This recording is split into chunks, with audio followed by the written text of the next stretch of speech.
All right, Knights of Apollo, what's up, guys? Hope you're doing well, and welcome back to another Total War Rome 2 Siege battle. About a month ago, I created a siege scenario between noobs and pros. It was well received, and the battle was super exciting, so I thought, hey, let's do it again, but this time there's a twist. In this siege battle, the pros are going to be defending, but there's only going to be 2 commanders, so 2 armies, and they're taking on 4 armies led by all noob players. So since they're at a huge disadvantage, they're going to have to use unorthodox strategies to try to overcome such large numbers. I also made sure that the pro players were actually really good pros. So fighting on the pro side, we have Bubinni and Big B's.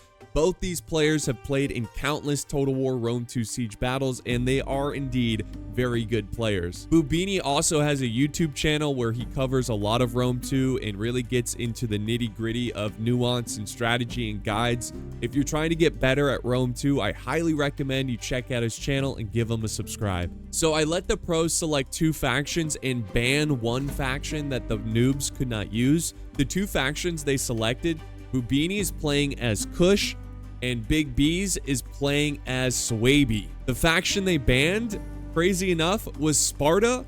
I don't know 100% why, but I assume Sparta was a bit of a kryptonite to their strategy. On the noob side, we have Thrashey leading the Seleucids. Now, he's also a YouTuber, and he plays a lot of different games. He's got a lot of gameplay on his channel, so please check it out. Both the channels of Bubinni and Thrashey are in the video description. Next to him, we have the Athenians led by Roosh94.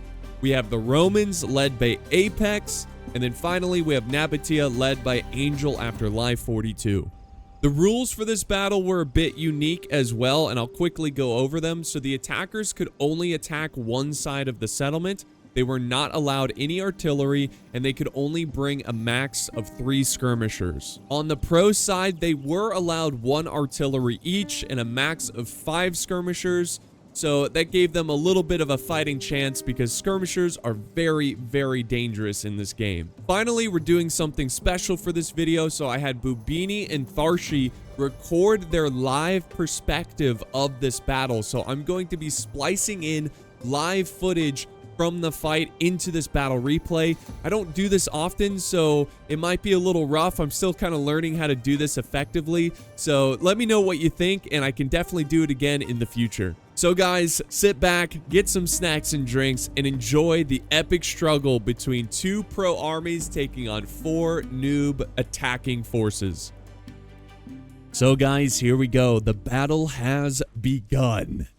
And it's going to be so interesting to see what the pros do here because they have to overcome a lot. And when I see that they've selected Swaby, I almost feel like they're going for they're going for routing rather than killing their opponents. They want to rout and scare them. Swaby does have a lot of morale busting abilities where they can cause the enemy to have fear.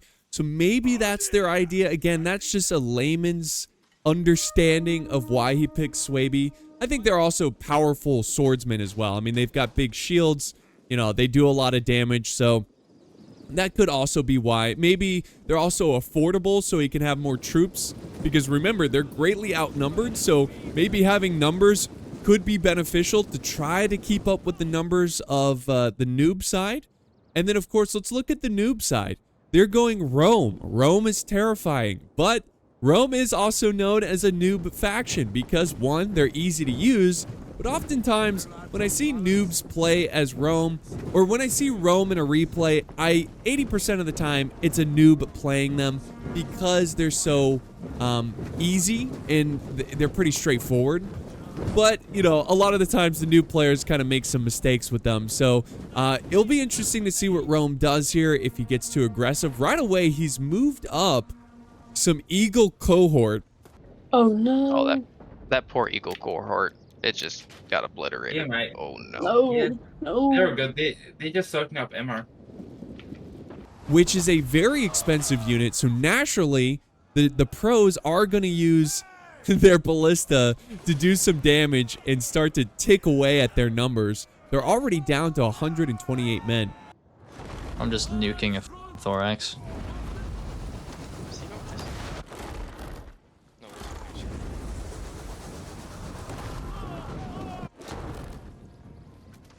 What if I tried to be cheeky and long shot of an archer with flaming? Ow.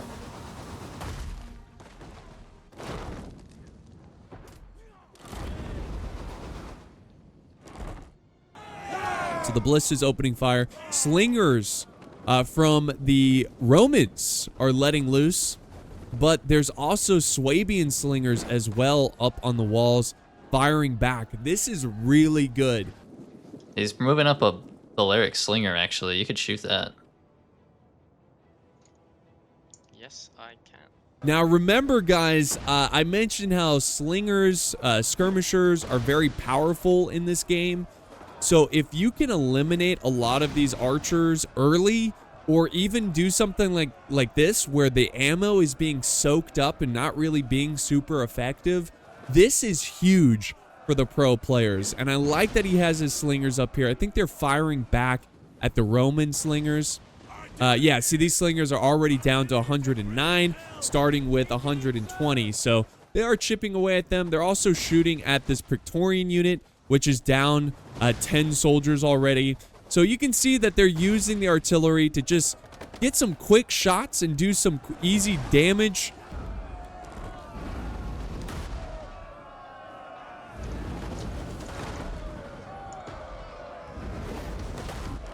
And so it begins. Yeah, I heard it. My dudes weren't moving.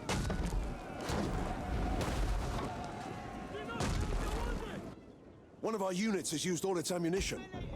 Now we have multiple tortoises moving up. This is actually pretty good from the noob team. Tortoises are very effective of quickly bringing down the walls and putting big breach points so they can charge in their troops. And that's the advantage for the noob side. Overwhelm your opponents with numbers. You want to try to take them out and do as much damage as possible.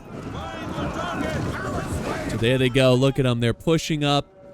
Pretty soon they're gonna, it looks like they actually already took down this tower over here. So the noobs taking out some towers, trying to, because towers do rack up a lot of kills, but in Rome too, remember, you can take over the towers and use them against the defenders.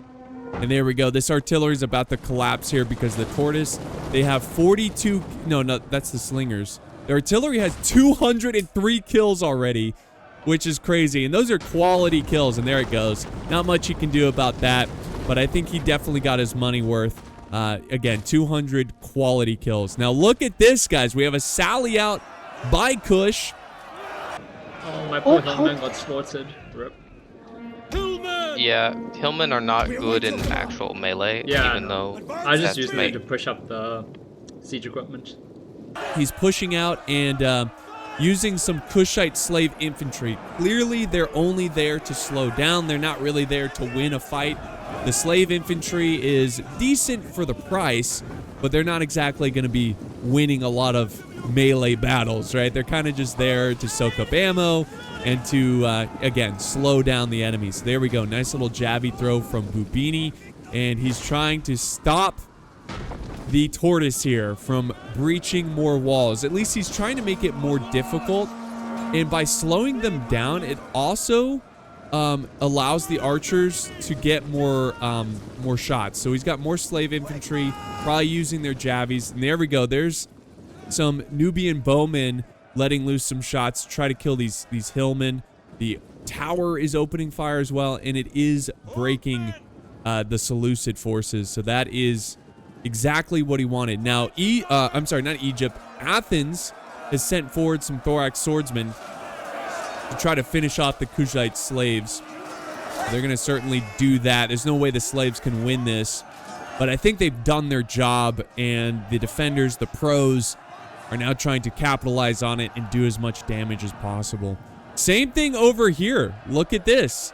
They've sallied out with more Kushite slaves, trying to slow down their approach. No, I'm giving my general a bit of a encouraging talk. Don't let him get shot too much. Yeah.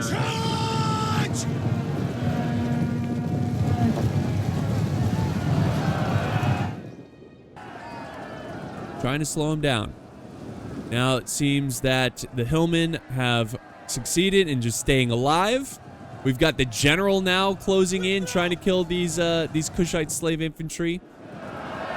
Here comes Egypt pushing some thorough hoplites. And we also have some thorax swordsmen accompanying them. And defending is the sword masters. We also have some bloodsworn as well. And here comes Rome as well. I mean, the noobs are doing pretty good. They're doing what they need to do, which is send forces, overwhelm, and try to force the defenders to overstretch their defenses because they're not going to have enough troops to maintain so many breach points. But we'll see how they hold. Nice use of the bloodsworn, throwing in some javies, trying to kill the Praetorians from afar. It's exactly what you want to do with those guys because they are nasty and they can do a lot of damage to your infantry. Rome is just going all in. I see. Yeah, man, we're just going for it. Bro, We're don't seeing grub up nothing. so much. You're gonna tire your troops out for no reason, though. Yeah, sure. Let's slow down this battle. Let's slow down this battle and see what else is going on around the fight. Now, Nabatea has decided to attack on the extreme far flank. Right side is breached.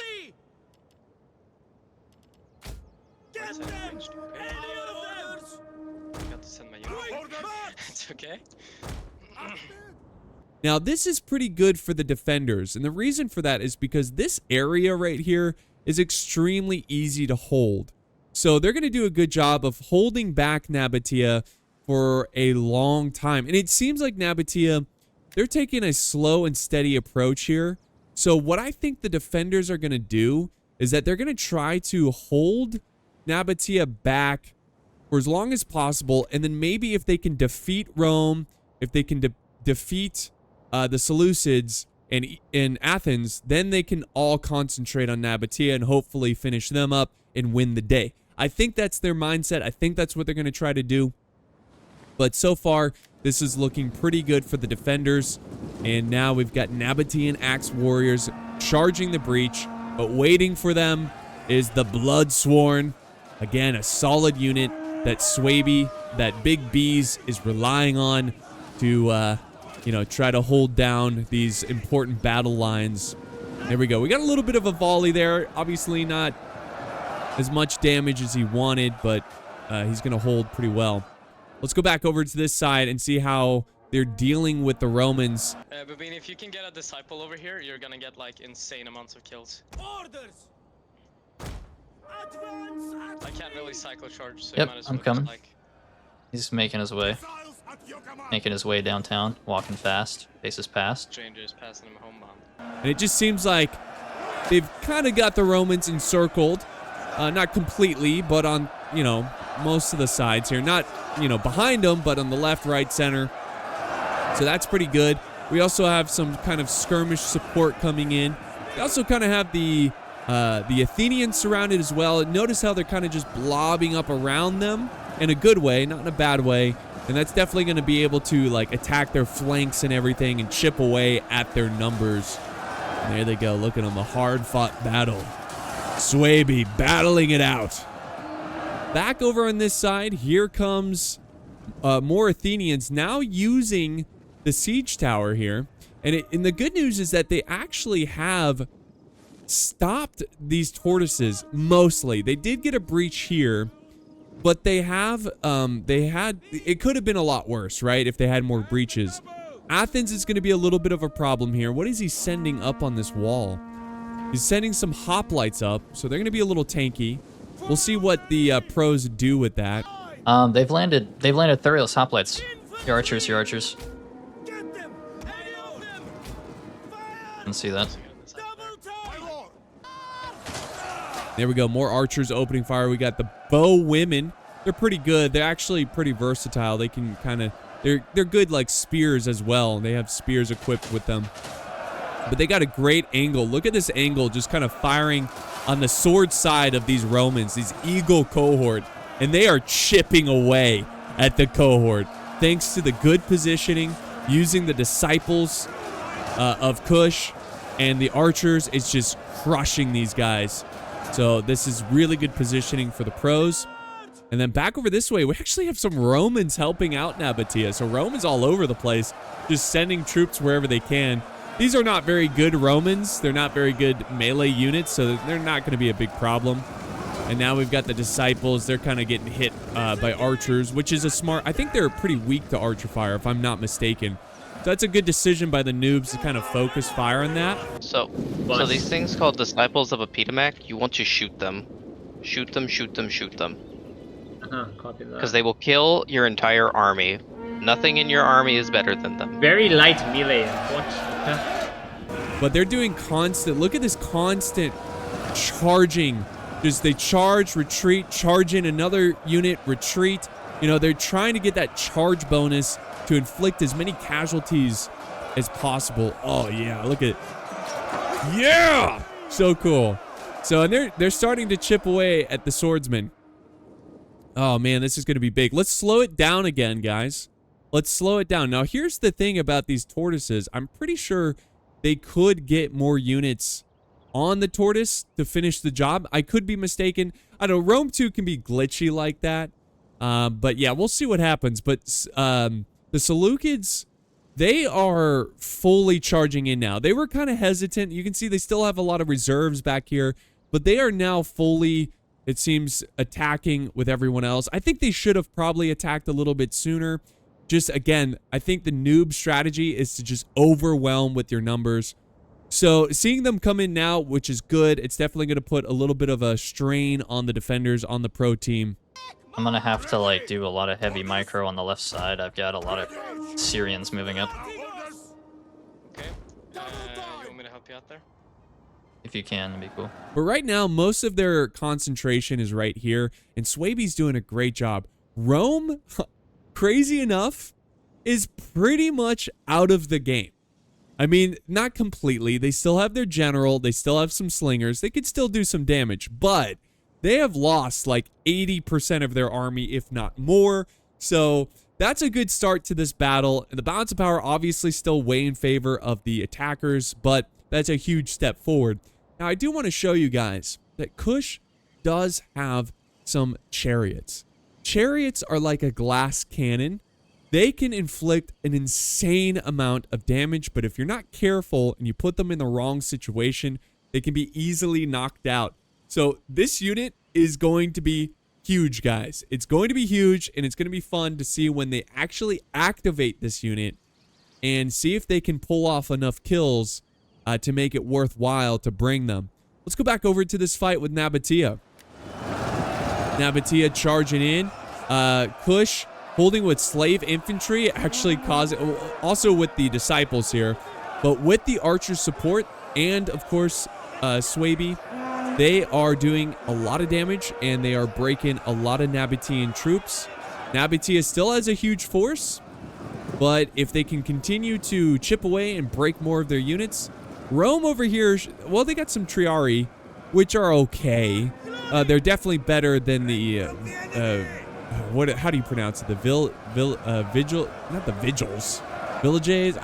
Yeah, Blue Jays. The Blue Jays? No. Anyways, you get what I'm saying. They're a cheap spear, medium spear infantry. The point is, the Roman units aren't that fantastic here, and they should take care of them. So let's head back over this way, because I really want to stay close to these chariots. I want to see when they're actually used. Here comes Egypt. And honestly, guys, I think in a situation like this, this is where you want chariots to come in, when they have their forces blobbed up like this, and you charge in. This will be interesting to see if they use them here. Let's see what the Seleucids are doing. They're taking the walls, and the players here are not defending it. Here comes some archers as well. Ooh, the archers opening fire on the disciples. The disciples running forward, charging. Looks like they're going to help out in this battle against thorax swordsmen. So they're going to charge in and try to overwhelm these guys. I love seeing these disciples in action because they're such a unique unit that you don't see too often. It's so cool to see them in such an interesting situation. So it's a lot of fun. We'll see how many kills they get at the end of this battle. Here comes more units of the Seleucids coming in, and we've got some Kushite slave infantry closing in. Just probably to pin them down. They might get flanked by this club levy, which is also another great low tier unit. They're so strong for being such a low tier unit. The gate is being fought over. Again, more slave infantry. We got Bloodsworn trying to hold them back. There is a bit of skirmishing going on with Egypt. And there's no infantry pushing forward. So, you know, I think Egypt's I'm sorry, I keep calling them Egypt. They look like Egypt from far away. Athens is taking a slower approach here and trying to be smart with their archers. So that might not be a bad idea. It seems like this attack is kind of slowed down from the noobs, and the pros are getting a little bit of a breather as they continue to deal with Nabatea. We've got some slingers up here by Swaby. They have 25 kills, so you definitely know they have more ammo. I think they're trying to keep the Nabatean archers at bay because Nabatea has really good archers. His Nabatean heavy archers are some of the best in the game. Not the best, but some of the best. And they're trying to do some damage. So this is a big threat that they got to look out for. Definitely a big threat. But there goes the slingers. Yep, I knew it. They're going for the archers, trying to take them out, trying to soften them up. That's the challenging thing. Even though the noobs were limited to 3 units of archers, they still have so many more than the defenders. There we go, guys. Armored Desert Hoplites trying to push in. Swaby starting to break. That's a little concerning. And Rome is trying to break through. Actually, they have broken through. They got Praetorians over here. And they're taking on these Nubian bowmen. So this is a problem. And then we've got the longbow hunters trying to flank them a bit here. Maybe do some damage on their sword side. Yeah, good stuff there. Very good. I think they'll be able to stop these Praetorians. All right, let's head back over to the main battle, guys. Check this out. The battle for the gate is still going on. Actually, it looks like it's been won by the pros. The pros are now helping by flanking and killing these thorax swordsmen. The noobs are getting very aggressive on this right side, pushing forward the thorax swordsmen, trying to hunt down the archers. And then look at this. Look at this. The disciples charging down. Again, the disciples have a great charge bonus. And I think that's why they're using them. Trying to get that charge bonus. You got to use every unit to the best of their ability if they're going to win this. Every unit has to get a ton of kills. That's just how it's going to be for these pros. Try to overcome this challenge. Now, I did notice that the chariots were almost thinking about charging in there, but they decided to fall back. I'm gonna send my general in here to flatten these chariots. So they kind of get past there. Hold on, micro and a general right now.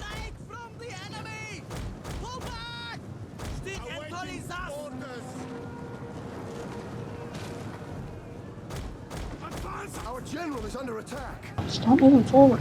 Oh god, they got chariots. Oh my god, that is not good.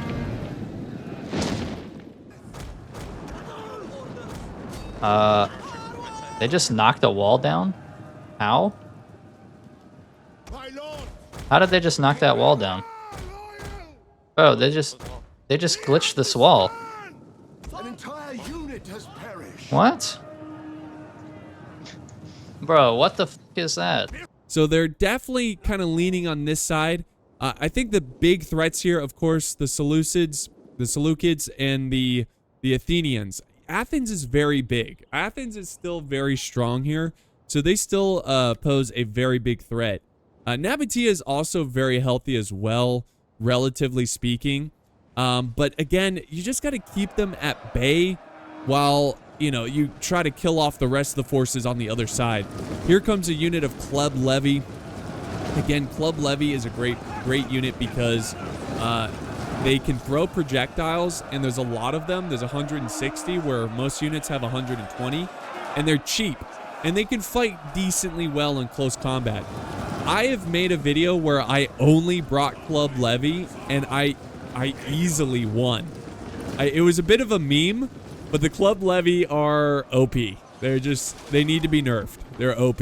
Not really. I mean, they are really good. So if you're playing as Swaby, bring a couple Club Levy because they're very cost effective. But it looks like they've met their match, and they are going to break. Nabatea kind of got them by off guard there. Now we have the General Sword Masters going into the fight. So Swaby is probably starting to run out of troops there a little bit, as he's now leaning on his general to carry his weight, which is no surprise and expected. Now, unfortunately, yes, good play by Athens, using their hoplites to just hold the front line and using their archers to really weaken these Bloodsworn. And here comes the Disciples. Disciples closing in, and they're going to help out. And again, trying to get a little bit of a charge bonus there, trying to attack the flank of the Athenian forces. It's a tough fight right here. Very tough fight. They can break them. That would be huge. I think pretty soon they're going to have to use the chariot. They're going to have to use the chariot because their troops are tired. They're getting thinned out. And oh, now we have pikemen. We have pikemen moving forward, which are getting chewed up. They're down to 42. They only have 30 kills. So they're doing a good job. These Disciples are taking care of these pikes, which is good to see because pikes could be a huge problem. Disciples over here down to 33 men with 249 kills. And they are holding back a huge unit of thorax swordsmen. I like the description. It says roar.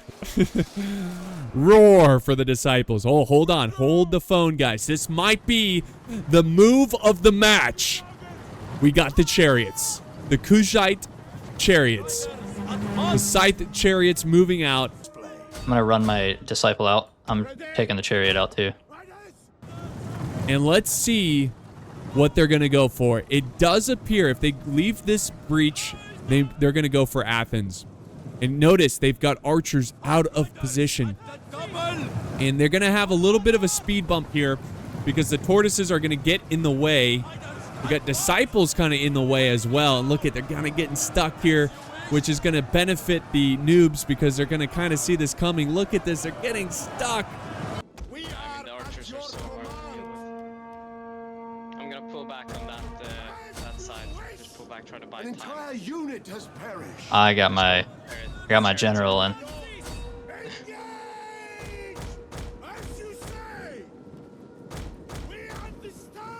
General, can you move? Go. General won't move. Oh, no. Come on. Come on. They already have 30 kills, by the way. They already have 30 kills. There they go, guys. There they go. Now, if they kill all these archers, that is going to be huge. That is going to be massive. And they just have to keep going. They can't stop. That's where chariots kind of crumble. If they stop in place, I mean, they're stopping kind of here with these archers, which is okay. Archers don't really deal with chariots very well unless they're shooting at them. But in close combat, yeah, archers are just going to get trampled. Chariots now have 284 kills, and now they're going for the infantry. Now they're making a move. Oh, wait, no, they're turning back for more. I think they want to make sure they finish off all these Cretan archers. Getting sweet revenge. Look at them go. Now they're charging some hoplites. They're now down at 383 kills. Oh no, they're starting to crumble. He lost a couple chariots there. The general is still in the fight though. He's not wavering. He's moving in. I mean, we could have just gone to Egypt with 4 chariots. Would have everything up. Yes. Nabatea still got a whole army left. We ain't gonna beat Nabatea. Have faith. No, the cabinet, I think, is going to be the... If this was a 3v2, we probably would have done very well, but yeah, Nabatea Noble Cav is gonna kill us here. You literally kill his chariots, and we might be able to win this. Sending my general in. Let's hope Cav is decent. Now the Seleucid general is charging in with this cataphracts, trying to stop the bleeding, but the chariots charge on. Nothing's gonna stop them in their tracks. Now almost up to 600 kills. They still have 9 out of 12 chariots, and they're just gonna keep running and rolling and chopping up ankles as they slice through these attacking forces. Let's see, what are they at now? How many? Oh, I think they're starting to break. They're at 631 kills. 631 kills. And unfortunately, that is the last gasp from the Chariots, as they're going to get over 600 kills, which is fantastic. But unfortunately, looking around, you can see that Nabatea has broken through the defenses. It looks like Athens and the Seleucids are making some ground here. We see a lot of breaking troops. That was also the general of the of Kush, and Kush is now down to archers, who is just charging into the fight. We got some archers up here, kind of using the last of their ammo. We got the Roman general. Check him out. Let's go, Apex. Even though his army's gone, he's going to get his general involved. Has 123 kills, which is really good. So he's probably running down archers, which is tragic for the pros. I mean, I was holding kind of fine over here against Seleucid, but he knocked that wall down without even hitting it. Like, that was kind of lame. He basically glitched that wall down. It essentially made... It's like the whole point of me sallying out here was to stop him from using his torts. And he used his tort on this wall, knocks it down 74%, and then all of a sudden knocks down another wall later in the game when he can't get through the choke point. That was the entire point of me holding that. Yeah. And now Nabatea they've got to fight through this general who already has 111 kills. They still have 117 men. They're a bit tired, but they're resting up. Let's see, is it going to be enough? I think at this point, it's going to be quite the climb for the pros to try to win this one. One of my disciples on the far right got absolutely nuked. Like, one of them got good kills, the other one just got completely nuked by archers. There's nothing I can really do about that. I mean, the thing is, with the range, it's so hard to deal with here. Nubian bowmen linking forces with the Germanic slingers. And let's see if they can try to... Oh, no. Nabatea comes in with the noble cav, and there is absolutely nothing they can do as their forces have been melted away, diminished. I feel like I played that horribly. I feel like my disciples did not do as good as they should have. I mean, honestly, there's not much you can do against so much. Like, even though, like...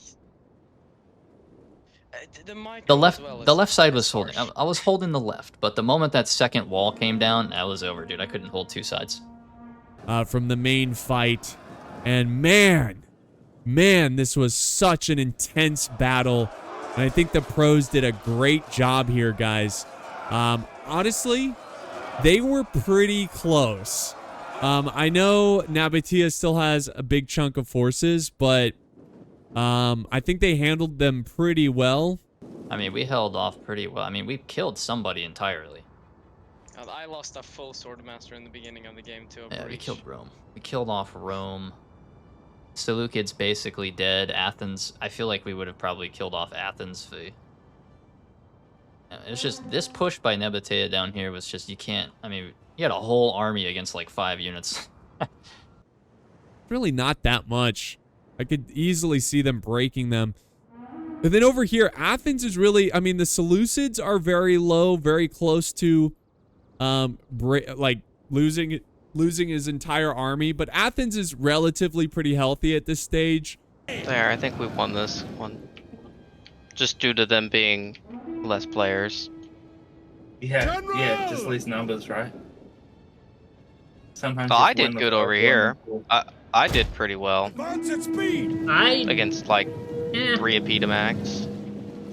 I did okay, but yeah, it's so tough pushing through that side area. I think maybe if they had a third player who had like 3 units, maybe that would have been enough to win this battle. But I'm really curious, guys. What did you think of this scenario? Obviously, it's a huge disadvantage for the pros, and that's why I really tried to get the best of the best players, or some of the best players. And, you know, again, huge disadvantage, but I think they handled it very well. And they had a very interesting strategy, and there's the general getting hammered and anviled. But he's still going to end up with 200 kills. Swaby did a great job. Big B's doing a good job here. That's all right. It was good. Yeah, I mean, we tried our best. And now it's just down to these archers, but they're going to lose hope here. They got 142 kills. They're going to charge in and try to get some last-minute kills. They're just trying to get their kill count up. And there you have it, guys. A victory for the noobs and a defeat for the pros, which is the opposite of the original video, which you've already seen, right? I didn't spoil that for you. But that was fantastic. Again, I know it wasn't as close as the other scenario, but consider this as like an epic wave defense, a horde defense. And really, you're just trying to see how far you can go and how many casualties you can inflict. What do you think about the rules? We can always try this again. Maybe try to make it a little bit more fair. Maybe allow only 2 units of bows or skirmishers for the attackers. You know, the pros were talking about maybe changing up the settlement. I think they didn't like the set. I let them pick the settlement, but I think they didn't like how long this wall was, and it made it challenging. But this was so much fun, guys. I really enjoyed this, and I definitely want to do more fun scenarios like this in the future. Definitely let me know what you think in the comments. You know, any opinions you have on it, what was fun about it, what you think could have made it more interesting, that kind of thing. Let's end the replay and look at the results. I feel like you definitely got more kills. Yeah, you got more kills. Yeah, but I mean, like the chariot. I think maybe going a few more chariots. 4 chariots would have been crazy. Yes, I mean Seleucid is completely dead. Nabatea doesn't have that much left, and then Rome is completely dead. Athens doesn't have a lot left. So, I mean, It was close. Like, sacrifice 1 disciple for another chariot maybe would have been better, but yeah, you can see some of my archers that didn't get to get shots off and they just died. So here we go. Bubinni playing his Kush, getting 2,800 kills. And then we got Big B's, who's playing as hella fantastic in this, getting 30,000. 3,000 kills. So he did great. Just a great even spread. I mean, what's the lowest amount of kills he got on a unit? 61? I think it's 61. That's insane. Every unit got so many kills. It's like, sure, he could have gotten more in some areas. But look at Swordmaster's 484, 300, 200 with his general. His archers all did pretty well. Maybe these slingers could have gotten a little bit more. But yeah, this was well done. I mean, you got to consider the challenge they faced. And here's Bubini's army. He had some slave infantry that got 6 kills, but it's basically a throwaway unit. But yeah, like, he got insane kills with the disciples. The disciples were a very interesting move. The archers, I mean, one got 57, and they're pretty healthy, so maybe he could have used them a little bit sooner. But the chariots, man, what if he brought another chariot? You know, what if they brought more glass cannon type units, high risk units? I feel like they kind of needed to rely on that. And then let's look at the noobs. Obviously, the kills were much lower, but look at Thrashey here getting 1,500 kills. That's a lot of kills. So he definitely carried a lot for the noobs. Also, you know, Angel over here playing as Nabatea getting over 1,000. Apex getting 800, almost getting the same exact kills as Roosh. Not too bad, though. Not too bad. So, guys, that's going to wrap it up for this pro versus noob battle. This was so much fun. I hope you enjoyed the spliced live videos, getting that perspective, which is really fun and interesting. We can't do it all the time, but I really appreciate that from Bubinni and Thrashey. And remember, they've got channels of their own, so please check them out and subscribe if you like what you see. But guys, that's going to wrap it up for another fun battle. Hope to do more in the future. Thank you guys. I'll see you next time on the battlefield.